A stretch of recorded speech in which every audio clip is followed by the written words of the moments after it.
Hello, NEET biology students, welcome to our Botanical Academy. Today we are going to discuss about biomicromolecule and the main topic is small carbohydrates. ठीक, now let us see.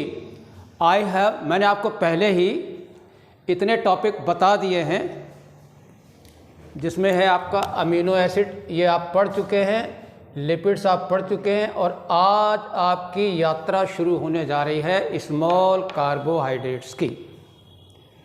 ये carbohydrate, इनका जो molecular weight जो होता है वो लो होता है, लेस देन 800 डाल्टन, इसलिए हम इन्हें स्मॉल माइक्रोमॉलिक्यूल बोलते हैं या बायो माइक्रोमॉलिक्यूल बोलते हैं। कार्बोहाइड्रेट का इम्पोर्टेंट बहुत ही होती है हमारे बायोलॉजी के अंदर और आज हम देखेंगे कि किस तरह से ये हमारे सेल की बायोलॉजी में मॉलिक्यूल रोल अदा करते हैं। स्मॉल कार्बोहाइड्रेट को हमने दो टुकड़ों में बांटा हुआ है। पहला जो हिस्सा है वो है मोनोसैकेराइड का और दूसरा है ओलिगोसैकेराइड का। अब आप ये जानना चाहते होंगे कि मोनोसैकेराइड्स क्या हैं, ज़रा ध्यान दें। The two most important question of monosaccharide, what are monosaccharide, क्या है? तो इसका आंसर यह है वो कार्बोहाइड्रेट जिनका हाइड्रोलाइसिस नहीं किया जा सकता, यानी those carbohydrate can not be hydrolyse, उन्हें हम स्मॉल कार्बोहाइड्रेट मोनोसैकेराइड कहते हैं। याद रखिए, मोनोसैकेराइड्स का हाइड्रोलाइसिस नहीं किया जा सकता है, एक सवाल। दूसरा सवाल यह है कि इसमें कितने कार्बन हो सकते हैं, तो इसमें आपके 3 से लेकर के 7 तक के कार्बन हो सकते हैं। तो पहली पॉइंट आपके सामने क्लियर हो गया कि स्मॉल कार्बोहाइड्रेट के मोनोसैकेराइड जिनका कि हम हाइड्रोलाइसिस नहीं कर सकते हैं और इसमें 3 से लेकर 7 तक कार्बन एटम होते हैं। दूसरी तरफ अगला क्वेश्चन है व्हाट आर ओलिगोसैकेराइड्स, क्या है?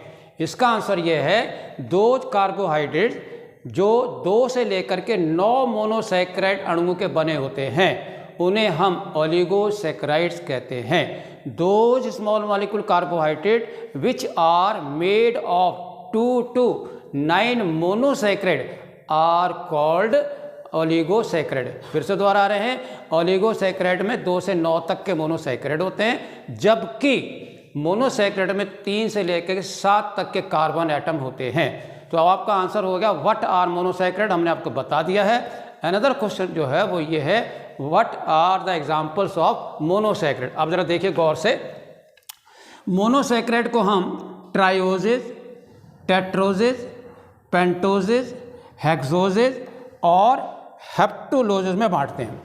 ऐसा हम क्यों करते हैं? क्योंकि इसमें 3 कार्बन होते हैं, इसलिए हम इसको ट्राइओज कहते हैं। और अगर इसमें 4 कार्बन है तो आप अपने टेट्रोज कहते हो, अगर 5 कार्बन है तो पेंटोज कहते हो, और अगर 6 कार्बन है तो आप हेक्सोज कहते हो, और अगर 7 कार्बन है तो आप हेप्टोजेज कहते हो। नाउ लेट अस सी, अब हम इसके मॉलिक्यूलर फार्मूला देखिए। तो कभी भी अगर इसका मॉलिक्यूलर फार्मूला अगर आपको आता है तो CnH2n और ON, ये इसका जनरल मॉलिक्यूलर फार्मूला है। ट्राइओजेज में देखिए C3H6O3 है और इसमें आपका C4H8O4 है, इसमें आपका C5H10O5 है और इसमें C6H12O6 है और इसमें आपका C7H14O7 है। तो रिमेंबर, C3 वाला को कौन रिप्रेजेंट कर रहा है? ट्राइओजेज। 4 को कौन रिप्रेजेंट कर रहा है? टेट्रोज। 5 को कौन कर रहा है? पेंटोजेज। और 6 को कौन रिप्रेजेंट कर रहा है? हेक्सोज। और 7 को कर रहा है। These are very important monosaccharide in your cell biology. Okay, so now आप question is over. What are monosaccharide?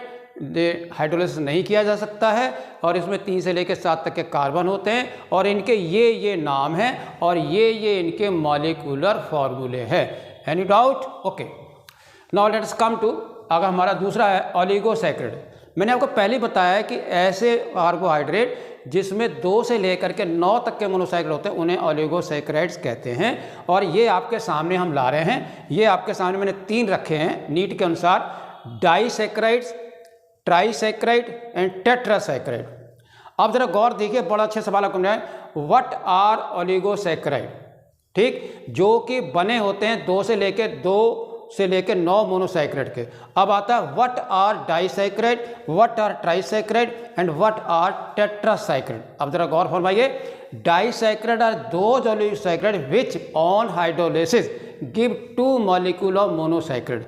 Hindi में वो डाइसैकराइड कार्बोहाइड्रेट होते हैं जिनका जल अपघटन कराने पर हमको 2 मोनोसैकराइड्स मिलते हैं।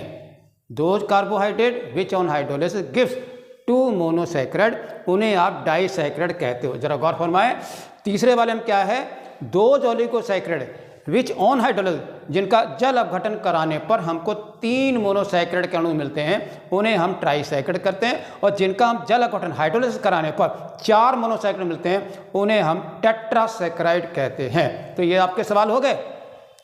नाउ लेट अस सी इनके एग्जाम्पल जरा देखिए। डाइसैकराइड के बहुत इंपॉर्टेंट एग्जाम्पल आपके सामने रख रहे हैं। सुक्रोज 1, लैक्टोज 2 और माल्टोज 3 और ट्रीहेलोज 4। ठीक है, आपके लिए नीट के लिए मैं 3 को अंडरलाइन नहीं कर रहा हूँ। दीज आर वेरी इंपॉर्टेंट, ये बहुत आवश्यक है और इनको याद रखने का तरीका याद रखिए। Shyam Lal Mathur, S4 sucrose, L4 lactose and M4 maltose. Okay, तो अगर कोई पूछता है डाइसैकराइड क्या है, डाइसैकराइड की क्या खास बात है, 2 अणु मोनोसैकराइड के हाइड्रोलिसिस करने पर देते हैं और एग्जाम्पल हो गए। ट्राई बता दिया मैंने। और अब हम आ रहे हैं चार्ट में। जैसे कि आप देखते हैं कि सेल बायोलॉजी में आपने देखा होगा रेस्पिरेशन है, फोटोसिंथेसिस है और बहुत सारे बायोकेमिकल प्रोसेस हैं। तो बिना मोनोसैकराइड के कोई भी आपका बायोकेमिकल पाथवे संभव नहीं होता है। अब जरा ये शीट देखिए, मोनोसैकराइड जो है 2 तरह के हो सकते हैं। जरा भी अगर ऑर्गेनिक केमिस्ट्री के बारे में आपको जानकारी है, ऐसे मोनोसैकराइड जिनमें एल्डिहाइड ग्रुप है, ये देखिए एल्डिहाइड ग्रुप है, उन्हें हम एल्डोजेस कहते हैं। और ऐसे मोनोसैकराइड जिनमें हम कीटो ग्रुप होता है, उन्हें हम कीटोजेस कहते हैं। यानी monosaccharide having aldehyde group called aldoses and monosaccharide having keto group called ketoses. Now इनके जरा एग्जांपल जरा देखिए। ट्राइओजेस में और टेट्रोजेस, पेंटोजेस और हेक्सोजेस। ट्राइओजेस में आपका एल्डोज जो है वो ग्लिसरॉल एल्डिहाइड है, वेरी वेरी इंपॉर्टेंट। अगर आपको जरा भी रेस्पिरेशन अगर याद है तो ये आपको वहाँ मिलेंगे। और डाईहाइड्रोक्सी एसीटोन, ये आपका कीटोज है। क्यों? इसमें कीटो ग्रुप है, इसमें एल्डिहाइड ग्रुप है। टेट्रोज में आ जाइए, ये भी बहुत इंपॉर्टेंट है, इरिथ्रोज, याद रखना ये आपका 4 कार्बन वाला है ये। और ये इरिथ्रोज कीटोज है, ये भी 4 कार्बन वाला है। और यहाँ आपने 3-3 कार्बन का अणु लिए थे। अब आ रहा है हम पेंटोज। इसमें हमारे पास क्या है, 5 कार्बन है। अगर ये एल्डोज है तो ये देखिए डी राइबोज और 2 डीऑक्सीराइबोज। ठीक, आप अच्छी तरह जानते हैं कि आरएनए जो है नेम्ड आफ्टर राइबोज शुगर, तो आप कहते हो राइबोज शुगर। ठीक है, डीएनए में क्या होता है, 2 डीऑक्सीराइबोज होती है। तो ये दोनों पेंटो शुगर हैं और इनमें दोनों में एल्डिहाइड ग्रुप है। एरेबिनोज भी है, ये आपको एल्गी में मिलेगा, और फिर जाइलोज भी वहीं पर उपस्थित है। और इसका जो कीटो ग्रुप है वो आपका डी रिबुलोज और डी जाइलुलोज है। ओके, अब आइए हेक्सोज में। इसमें आपके 6 कार्बन मोनोसैकराइड में होते हैं। ये आपके लिए बहुत इंपॉर्टेंट है। ये देखिए D glucose, D mannose and D galactose, ये तीनों के तीनों का मॉलिक्यूलर फार्मूला सेम है। और ये आपके आइसोमर्स हैं, स्ट्रक्चरल आइसोमर्स हैं, जिसमें OH ग्रुप की पोजीशन चेंज हो जाती है। तो याद रखिए ग्लूकोज, मैनोज, गैलेक्टोज ये मोनोसैकराइड एल्डोजेज हैं। और उधर आपका डी फ्रक्टोज जो है ये याद रखिए कीटोज है। इसमें भी आपके 6 कार्बन है, सब में 6 कार्बन, 6 कार्बन, इसमें आपके 6 कार्बन है। अब आपका आता है हेप्टोज। ये देखिए हेप्टोज में होता है आपके 7 कार्बन होते हैं। और इसका बहुत ही बेहतरीन एग्जांपल जो है वो आपका डी सूडो हेप्टुलोज है, जो आप देखोगे किसमें, C3 साइकिल में। तो हमने आपको ये बता दिया आज शुरुआत में कि किस प्रकार से स्मॉल कार्बोहाइड्रेट को स्टडी करना है। सबसे पहले मोनोसैकराइड को देखना है, फिर ओलिगोसैकराइड को देखना है। और मोस्ट इंपॉर्टेंट दोनों में अंतर जो है वो आपके सामने मौजूद है। 3 कार्बन एटम होते हैं, इसमें 2 से लेकर 9 मोनोसैकराइड्स होते हैं। और अब हम इसके देखेंगे इनके स्ट्रक्चर कैसे होते हैं, वो ज़रा देखिए। अभी आपने थोड़ी देर पहले आपने स्मॉल कार्बोहाइड्रेट के मोनोसैकराइड और ओलिगोसैकराइड में सुना था। तो मोनोसैकराइड और ओलिगोसैकराइड के कुछ हम आपके सामने स्ट्रक्चर फार्मूले बना के दिखा रहे हैं। और ये आपके लिए फिजियोलॉजी में बहुत इंपॉर्टेंट रोल खेलते हैं। आइए पहले देखिए ट्राइयूज। ट्राइयूज में क्या होता है, 3 कार्बन होते हैं। एक तो ये बात आपको याद रखनी है, और आप देखिए इसमें ये पहला कार्बन है, ये दूसरा है, और ये आपका तीसरा कार्बन है। एंड हाउ टू रिमेंबर, कैसे याद रखेंगे जरा देखिए। इसमें जो है ये एल्डिहाइड ग्रुप है, पहले नंबर का कार्बन पर एल्डिहाइड ग्रुप है, इसमें सेकेंडरी अल्कोहल ग्रुप है, और ये आपका प्राइमरी अल्कोहलिक ग्रुप है, और इसे आप कहते हैं ग्लिसरल एल्डिहाइड। अगर आपने ग्लिसरॉल पढ़ा है तो ये आपका ग्लिसरल एल्डिहाइड है, डी ग्लिसरल एल्डिहाइड है। ओके, इसी का साथी है, ठीक, जो आपके सामने है डाईहाइड्रोक्सी एसीटोन। क्यों इसे हम कहते हैं, आप जरा देखिए, ये है हमारा aldose, this one is your aldose. Why? क्योंकि इसमें आपका एल्डिहाइड ग्रुप है, और ये आपका जो है ट्राइयोज है, लेकिन ये कैसा है, कीटोज है। क्यों? इसमें आपका कीटो ग्रुप लगा हुआ है, ठीक है, दूसरे कार्बन एटम पर कीटो ग्रुप लगा हुआ है, इसलिए कीटोज है। तो याद रखिए डाईहाइड्रोक्सी, 2 OH ग्रुप लगे हुए हैं, हाइड्रोक्सी एसीटोन को हम डाईहाइड्रोक्सी DHA ये कहते हैं। ये दोनों शुगर जो हैं बहुत ही इंपॉर्टेंट हैं, किसमें, ग्लाइकोलिसिस में आपको मिलेंगी, तो रटने की कोई ज़रूरत नहीं। अगला हम ला रहे हैं आपके ट्राइयोज के बाद दूसरा ला रहे हैं टेट्रोज। इसमें आपके पास 4 कार्बन है।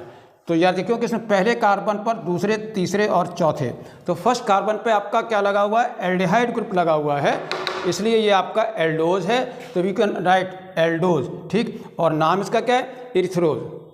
तो याद रखना इरिथ्रोज जो है ये टेट्रोज है और एल्डोज है। और अब हम आपके पास तीसरा घटक ला रहे हैं जिसे हम कहते हैं पेंटोज। पेंटोज में क्या खास बात है, इसमें 5 कार्बन होते हैं, 5 कार्बन, लेट अस काउंट। एक आपका 1 2 3 4 5, और इसमें पहला कार्बन जो है इसमें एल्डिहाइड ग्रुप है, ठीक है, और बहुत ही कॉमन शुगर जो है आपकी वो आपकी राइबोज है। और आप आराम से देखिए, ठीक, पेंटोज 5 कार्बन इसके अंदर हैं, और क्या है, एल्डोज है, क्योंकि इसमें एल्डिहाइड ग्रुप है।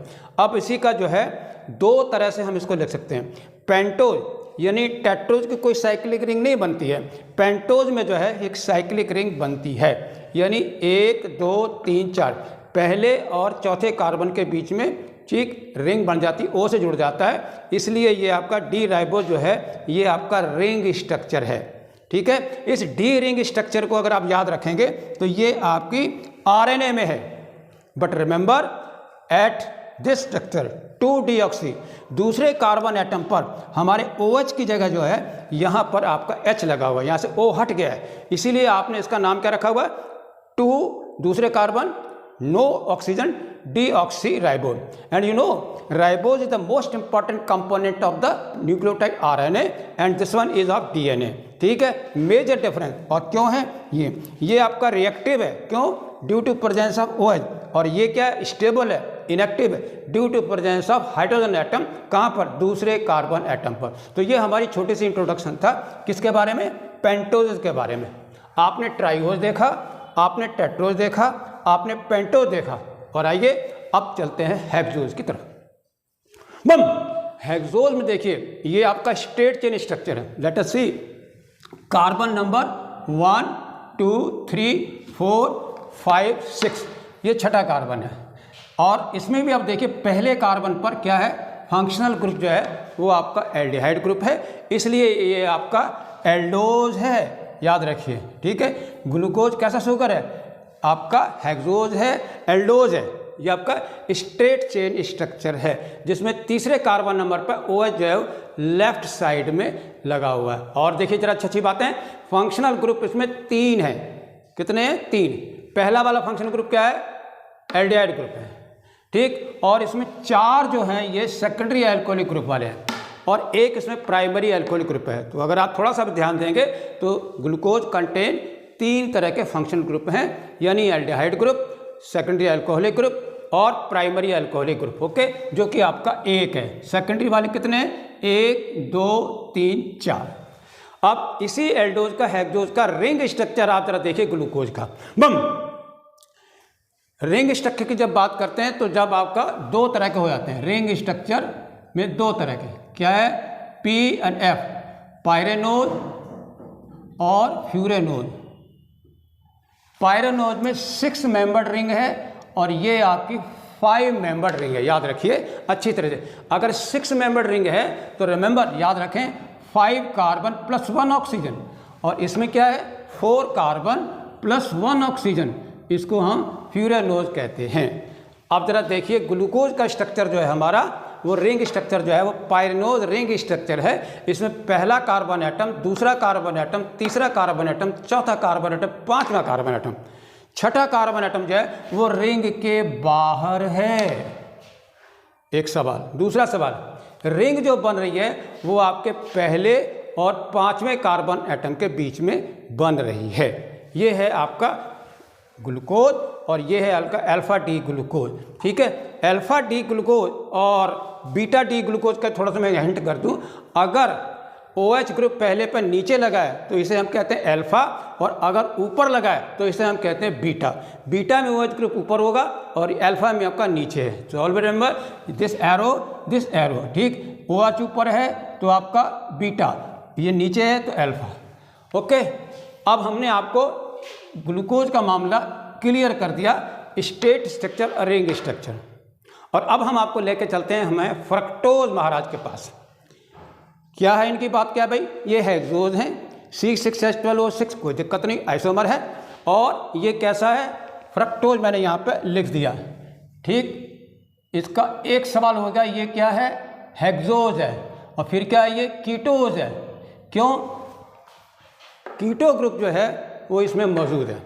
इसमें क्या है, एल्डिहाइड ग्रुप, तो ये एल्डोज है, और ये कीटोज क्यों है, due to presence of keto group at the second carbon atom. तो नंबरिंग जब आप करोगे तो इसमें पहला, दूसरा, तीसरा, चौथा, पांचवा। ठीक है, अब जरा इसमें जरा ध्यान देने की बात है कि इसमें कितनी तरह के फंक्शनल ग्रुप हैं। जरा गौर देखिए, इसमें आपका एक मेन जो है वो कीटो ग्रुप हो गया एक, ठीक, और 3 इसमें आप देखिए कैसे हैं, सेकेंडरी अल्कोहलिक ग्रुप। ठीक, कितने, 3, और 2 जो हैं इसमें प्राइमरी हैं, 2 प्राइमरी, 1 कीटो, 3 सेकेंडरी। इधर क्या है, 4 सेकेंडरी, 1 एल्डिहाइड और 1 सेकेंडरी। ओके, अब जरा रिंग स्ट्रक्चर बहुत ही इंपॉर्टेंट आपके लिए, किसका, फ्रक्टोज का। देखिए फ्रक्टोज में फ्यूरेनोज रिंग है। फ्रक्टोज के फ्यूरेनोज रिंग में पहला कार्बन, छठा कार्बन रिंग के बाहर है। वो अगर आपका क्वेश्चन MCQ में रखे ऐसे ऐसे, ये 1, 2 का, 2, 3 का, 4 भी का, ऐसा अगर गड़बड़ सड़बड़ क्वेश्चन पूछता है तो आप रिमेंबर कीप इन माइंड। देखिए पहला कार्बन आपका रिंग के बाहर है, छठा कार्बन भी आपका रिंग के बाहर है। इसका मतलब क्या है, इसके जो रिंग जो बन रही है वो दूसरे और पांचवें कार्बन के बीच में बन रही है। इसमें क्या देख रहे थे, पहले और पांचवें के बीच में बनी है। तो ये आपको विच ऑफ द करेक्ट, कौन सा सही है कौन सा गलत है, तो आप वहाँ पर ध्यान रखेंगे। तो यहाँ पर आपका BD फ्रक्टोज जो है ये फ्यूरेनोज रिंग को रिप्रेजेंट करता है, जिसमें दोनों कार्बन पहला और छठा रिंग के बाहर है। इसमें फ्यूरेनोज रिंग है और इसमें आपकी पायरेनोज रिंग है। Any problem? ओके, बहुत धीरे धीरे आप इसको समझिए, पर आपको बहुत आनंद आएगा फिजियोलॉजी में। आइए अब हम आपका परिचय करवा रहे हैं डाइसैकेराइड से। मित्रवर, हमने आपको बताया स्मॉल कार्बोहाइड्रेट में मोनोसैकेराइड अच्छी तरह आपको बता दिया था, ओलिगोसैकेराइड बता दिया। तो ओलिगोसैकेराइड की कैटेगरी है, क्या है, डाइसैकेराइड। मैंने आपको बताया था disaccharide are those oligosaccharide which on hydrolysis, जल अपघटन कराने पर 2 मोनोसैकेराइड के अणु देते हैं। और जरा उनके नाम तो जरा देखिए, मैंने आपको बताया था श्यामलाल माथुर, यानी S for sucrose and lactose and maltose. Okay, इनका क्वेश्चन बहुत है, which of the following is, common नाम इसके बहुत जरूरी हैं। केन शुगर किसे कहते हैं, मिल्क शुगर किसे कहते हैं, माल्ट शुगर किसे कहते हैं, ये देखिए।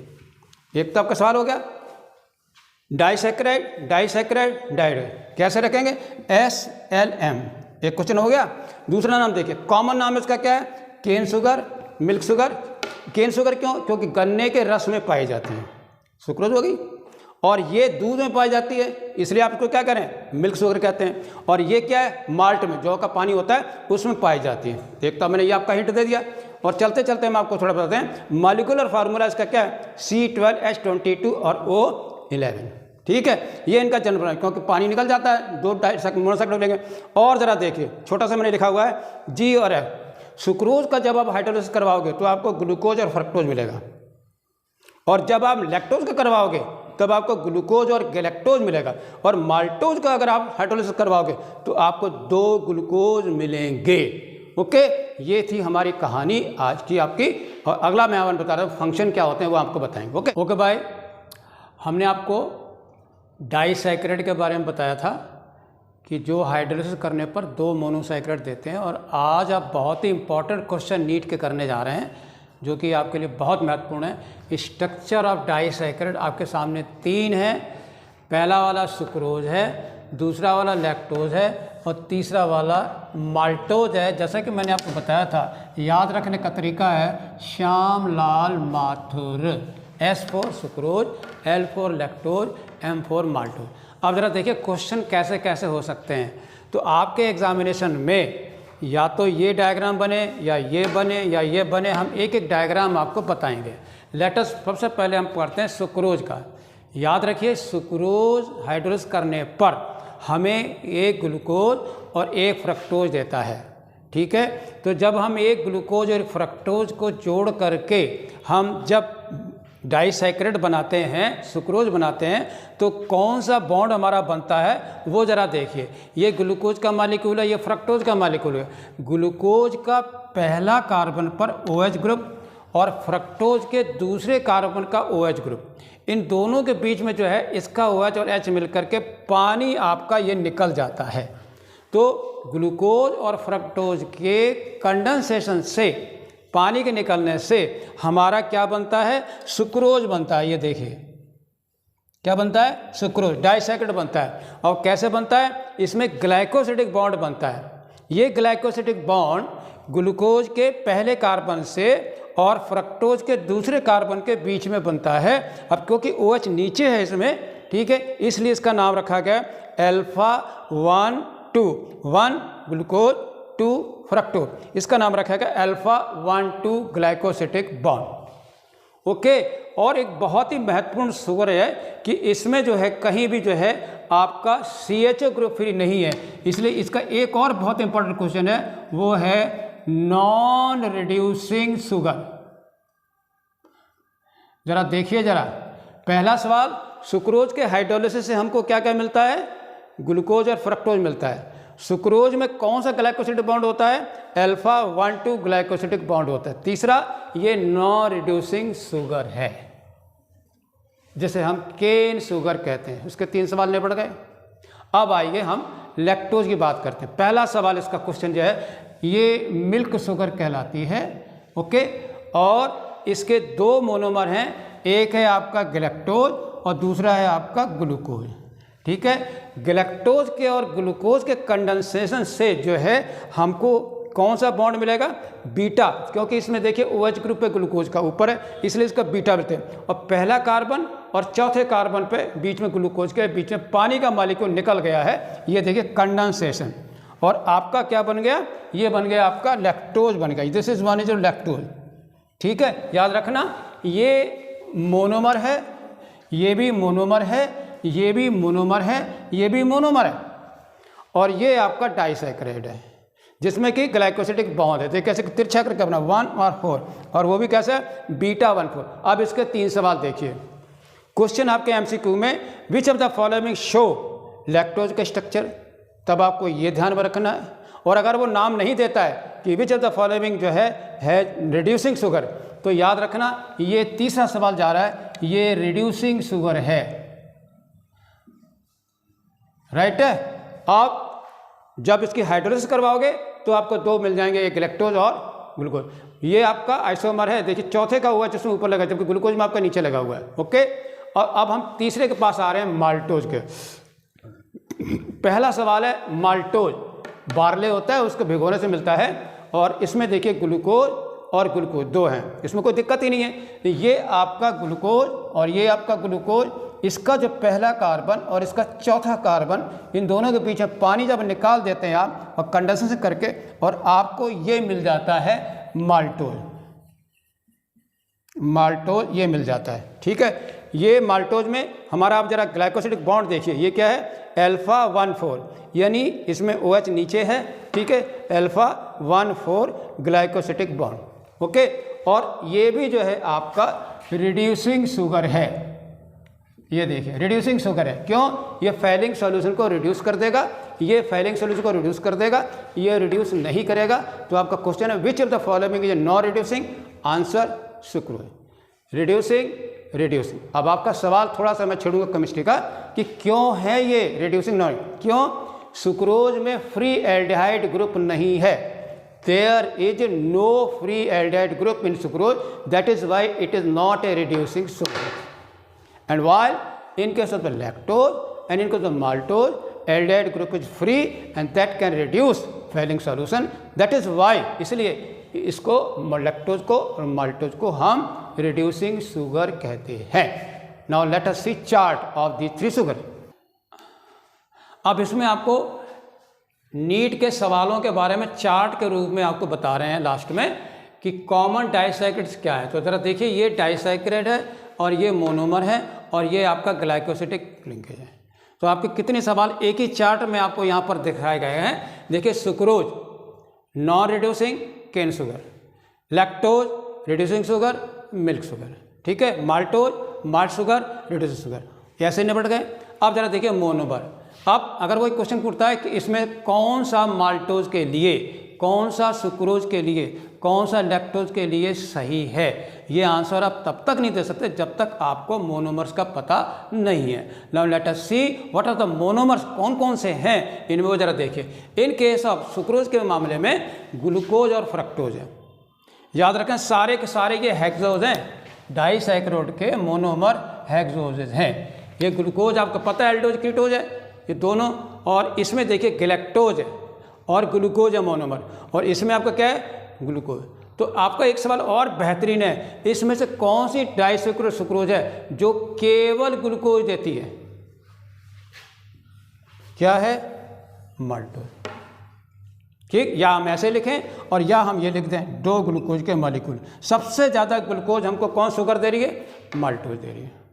अब जरा सवाल देखिए, इसमें कौन सी शुगर है जो हमें हाइड्रोलिसिस कराने पर डाइसैकेराइड गैलेक्टोज देगी? तब आपका आंसर क्या है? वो है आपकी लैक्टोज। ना तो गैलेक्टोज आपके सुक्रोज में और ना आपका माल्टोज में। तो ये भी आपका सवाल गया, ये भी हेक्सोज है। और ये लास्ट में आप इनकी तरफ क्वेश्चन जरा देखिए, लिंकेज। इनके से सुक्रोज जो है आपका, ये देखिए अल्फा 1,2 लिंकेज है।